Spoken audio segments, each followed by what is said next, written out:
Russia announced earlier this month that the Su-57, its proposed entry into the world of 5th generation stealth fighter aircraft, would not see mass production.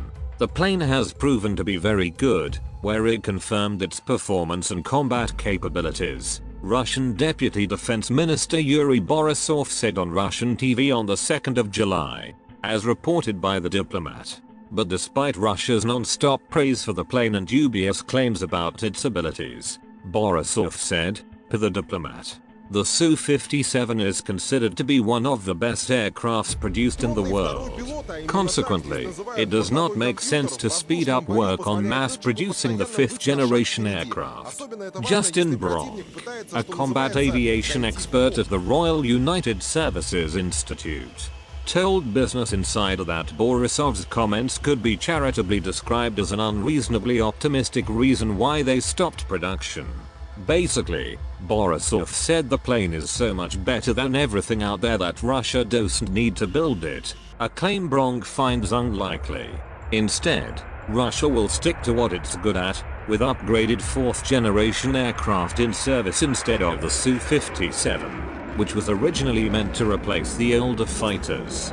The Su-57, a plane designed to function as a killer of US F-35 and F-22 stealth jets with an innovative array of radars, saw a brief period of combat over Syria, but the deployment lasted only days and didn't pit the jet against any threats befitting a world-class fighter.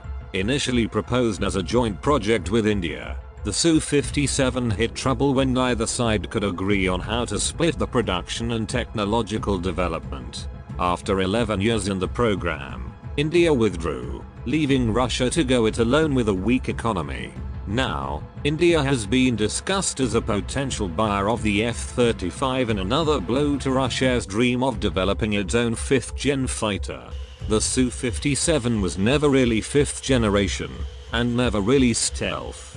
A senior stealth scientist recently told Business Insider that though the jet claimed a stealthy profile, it had glaring and obvious flaws. A 2016 report from IHS Janes said the jet was 5th generation in name only, but the Su-57 carries a massive payload and was expected to one day carry nuclear weapons. Like the Su-35 before it, had super maneuverability beyond that of any US jet.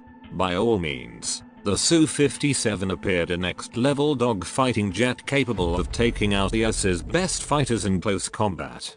But its failure to integrate stealth made getting in close with an F-35 or F-22 an unlikely bet. Bronk said Russia must have looked at the program and realized that it didn't have the potential, even with upgrades and maturation, to ever work out to be worth the price. At about 40 million a unit, Russia's Su-57 is less than half the price of an F-35, but considerably more expensive than its other jets. Russia is more or less admitting defeat in building a feasible 5th generation fighter, Bronk said. For that price, according to Bronk, Russia can just put the fancy radars and missiles on its older planes in greater numbers, as the Su-57's airframe was never really stealth in the first place. Russia is working on new tanks, submarines, and nuclear weapons, all of which tax its already large defense budget.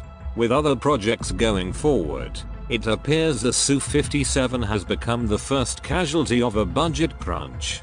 As the US's F-35 starts to come online in significant numbers and China's J-20 stealth jet deploys in earnest, it looks as if Russia is getting left behind in the world of top-class militaries.